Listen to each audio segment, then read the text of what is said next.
Rebonjour. Nous reprenons les travaux de la deuxième partie de cette rencontre. Alors, cette deuxième partie donc va voir défiler les titulaires des chaires dans différents pays du monde. Et je donne tout de suite le micro à notre ami Nassim. Nassim, pour nous, pour le réseau des chaires, il est indispensable. Donc c'est lui qui sait tout et c'est lui qui prépare pour nous l'agora. Il a beaucoup de fonctions. C'est un monsieur orchestre, je vais dire, un homme orchestre. Voilà, à vous la parole, c'est Nassim. Merci beaucoup, professeur. Effectivement, je suis peut-être un homme orchestre, mais un homme orchestre n'est rien sans son orchestre. Et l'orchestre, c'est l'équipe. Donc, nous sommes une grande équipe, comme vous allez le voir, une petite équipe par le nombre, mais une grande équipe par le cœur et une grande équipe par l'énergie qui est déployée. Donc, je vais vous présenter l'équipe dans un instant, mais avant tout ça, laissez-moi juste vous parler 2 minutes de notre département de la culture et de la communication sous la direction du docteur Zine Abidine, qui est ici présent et que vous avez vu ce matin. Nous sommes dans une situation assez exceptionnelle, ça veut dire dans une période post-pandémie. Je ne vais pas vous parler de la crise et de la pandémie, vous l'avez vécu dans votre chair, vous l'avez vécu comme le monde entier, donc de manière très dure, et la culture n'y a pas échappé. Le secteur de la culture dans le monde entier n'y a pas échappé. Je ne vais pas vous assommer avec des chiffres parce que vous avez eu droit à plusieurs présentations et on va encore en parler, mais s'il y a un chiffre à retenir pour moi aujourd'hui, c'est que en 2020, nous avons connu une contraction de 7,20% du secteur de la culture, ça veut dire des financements de la culture. Et ce chiffre se traduit par un chiffre astronomique qui est de 160 milliards. Donc 160 milliards de dollars américains qui ont été coupés des budgets de la culture au moment où les êtres humains dans leur ensemble avaient besoin de cette culture, avaient besoin justement de cette fenêtre pour pouvoir oublier les affres de la pandémie. Mais je voulais aussi être positif et optimiste. La crise nous a appris à travailler autrement.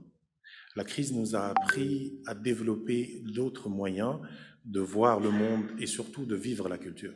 Et c'est ce que nous essayons aujourd'hui de faire ici à l'ICESCO. Le département de la communication de la culture est un département multiple. Nous faisons dans la communication, bien sûr, mais nous faisons aussi dans la culture traditionnelle, dans la protection du patrimoine matériel et immatériel et naturel, mais aussi dans la culture innovante, c'est-à-dire les politiques culturelles et l'accès à la culture pour les jeunes. Si vous pouvez me permettre, quand on parle d'accès à la culture et de culture innovante, il y a un chiffre très frappant qui nous vient et qui nous vient du cabinet célèbre Ernst & Young sur l'accès à la culture. Aujourd'hui, sur la plateforme LinkedIn, que vous connaissez peut-être pour ceux qui cherchent des emplois, 52 millions de personnes se déclarent travailleurs de la culture. Donc 52 millions de personnes sur un réseau de 700 millions de personnes. Et sur ces 52 millions de personnes, 48 millions sont des travailleurs à plein temps dans le secteur de la culture, ce qui est un chiffre très, très important. Et nous essayons aujourd'hui de donner accès à ces personnes-là et surtout aux jeunes de nos États membres dans le monde islamique, de leur donner un accès vers la culture et un accès à la culture innovante. C'est pour ça que nous avons lancé l'initiative ICESCO Créative. Je ne vais pas vous faire une présentation sur ICESCO Créative parce que nous l'avons déjà faite, mais je vous invite, si vous avez le temps, à aller regarder www.icescocreative.com. C'est la vitrine numérique d'un programme multidimensionnel. Donc, c'est un programme qui s'occupe de l'accès aux jeunes à la culture. Nous avons une plateforme pour le cinéma, une plateforme pour l'opéra. Nous avons l'Opéra House, nous avons la Web TV, nous avons des visites virtuelles de musées. Nous avons également, sur cette plateforme, nous avons également des artistes, dont certains sont parmi nous ici, et qui ont contribué et nous ont généreusement donné accès à leurs œuvres et qui ont fait des œuvres originales, qui ont produit des œuvres originales que vous avez vues, dont vous avez vu une ce matin, c'était l'œuvre de Ilian Chiron qui s'appelait Rougir la mer, donc qui participe avec nous dans ce réseau. Donc ceci n'est qu'une émanation d'un programme multiple. Et ce programme est dirigé vers les jeunes et les femmes dans le monde islamique afin qu'ils puissent avoir un accès plus simple et un accès centralisé à une offre culturelle, mais aussi, de l'autre côté, un accès aux artistes pour qu'ils puissent présenter leurs œuvres, un accès aux artistes qui cherchent des tutorats et un accès aux artistes qui cherchent des financements. Donc l'ICESCO se met au service de nos États membres, au service de nos acteurs, au service des acteurs de la culture et des artistes. Ça, c'est le pendant de la créativité. Et bien sûr, nous continuons à assurer nos tâches régaliennes qui sont la protection du patrimoine dans le monde islamique, matériel et immatériel, la promotion de ce patrimoine qui ne se réduit pas à de vieilles pierres, mais qui est un patrimoine qui est riche, vivant et qui est multifacette. Donc, à ce moment-là, si vous avez des questions, je souhaiterais d'abord inviter mes collègues du département de la culture, les experts, ainsi qu'une forte équipe de stagiaires qui nous secondent. S'ils viennent bien me rejoindre, je voulais les présenter parce que nous sommes une équipe et sans l'équipe, nous ne sommes rien. Les collègues, si vous voulez bien. Ne soyez pas timides, on est entre nous.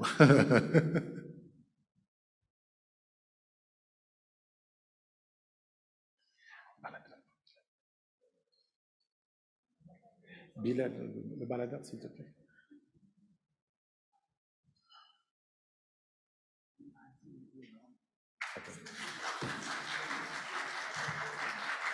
Elle fait du baladeur.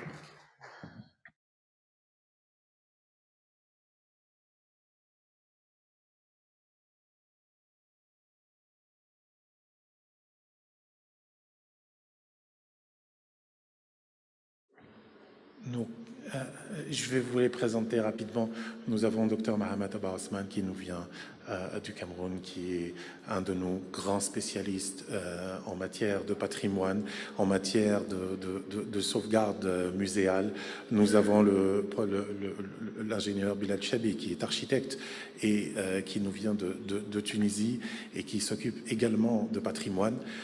Malheureusement, vous avez la photo de Dr Oussama Nahas qui n'a malheureusement pas pu être avec nous aujourd'hui, mais pour qui nous avons une grande pensée parce que il est quelque peu souffrant et nos prières l'accompagnent, mais il est avec nous de cœur et d'esprit. Dr Oussama Nahas qui est d'Égypte et qui est un spécialiste en égyptologie et qui a fait plusieurs fouilles au niveau des pyramides.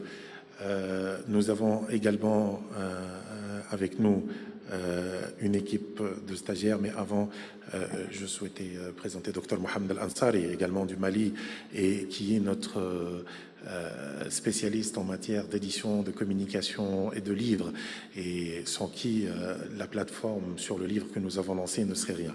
À côté de nos experts, vous avez aussi une jeune équipe de stagiaires, donc qui sont les stagiaires du département de la culture et qui travaillent autant que les experts.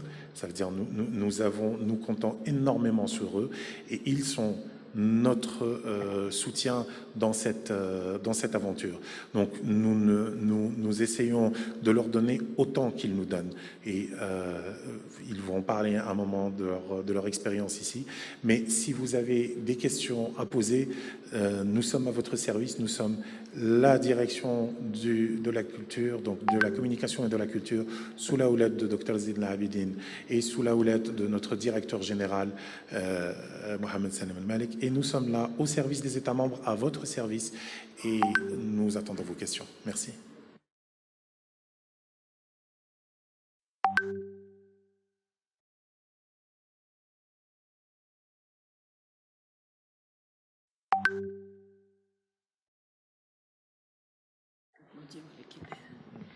Oui, alors je vous demande, s'il vous plaît, d'applaudir cette jeune équipe qui fait un travail formidable et à leur tête, donc, notre ami Nassim. Et je vous assure que j'ai l'impression qu'ils ne dorment pas parce que chaque matin, nous trouvons des surprises. Voilà. Merci beaucoup, Sana. Merci. Nous sommes, comme je vous l'ai dit, au service du réseau des chaires, au service de nos universitaires et de nos États membres. Y a-t-il des questions? Si vous avez, n'hésitez pas, nous sommes là pour répondre à toutes vos questions, à toutes vos interrogations concernant la culture, concernant le département dans son ensemble, concernant le patrimoine ou toute autre question. Bien. Basman, peut-être que tu veux dire un mot.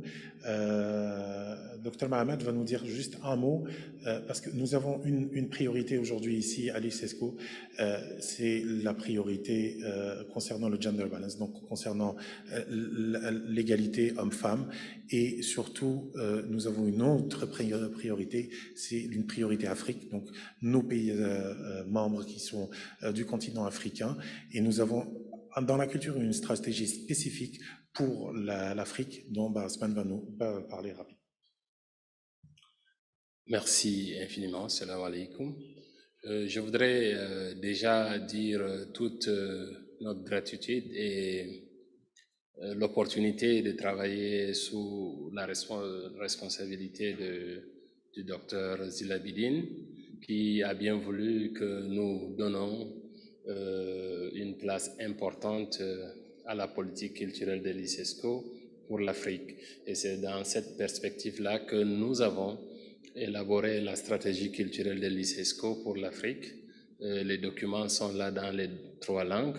Il s'agit véritablement de révolutionner les activités entre les États membres de l'Afrique, aussi bien sur la conservation du patrimoine, sur les industries culturelles, sur l'économie solidaire et sociale, sur l'économie numérique, et également pour la formation des professionnels des arts, de différents domaines, des arts plastiques, des arts numériques et bien d'autres. À ce jour, nous travaillons en plus de l'inscription des biens et éléments culturels, n'est-ce pas, des pays membres de l'Afrique. Nous avons organisé un colloque sur le lac Tchad, dans la conservation du patrimoine en contexte d'insécurité. Nous travaillons également sur les questions muséales avec les États membres pour mettre en place une plateforme d'échange de professionnels des musées en mettant en place un répertoire des musées africains pour permettre à ces différents professionnels d'interacter et d'assurer la promotion du patrimoine culturel africain. Nous travaillons également sur la formation des professionnels dans le domaine du patrimoine et bien d'autres. Et dernièrement, avec la permission du directeur, nous travaillons sur la formation des professionnels du Gabon. Voilà, entre autres, et bien d'autres encore, activités que nous menons sur le continent. Merci beaucoup.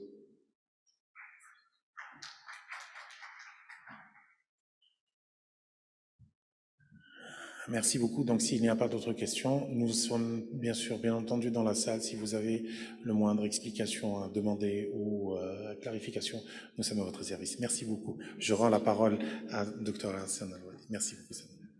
Merci beaucoup, cher Nassim. Je voulais juste préciser que Nassim a derrière lui une longue expérience à l'UNESCO et que donc il fait profiter l'UNESCO aussi de sa longue expérience. Merci à tous les jeunes que je n'ai pas pu nommer tout à l'heure. Merci pour tout le travail que vous faites.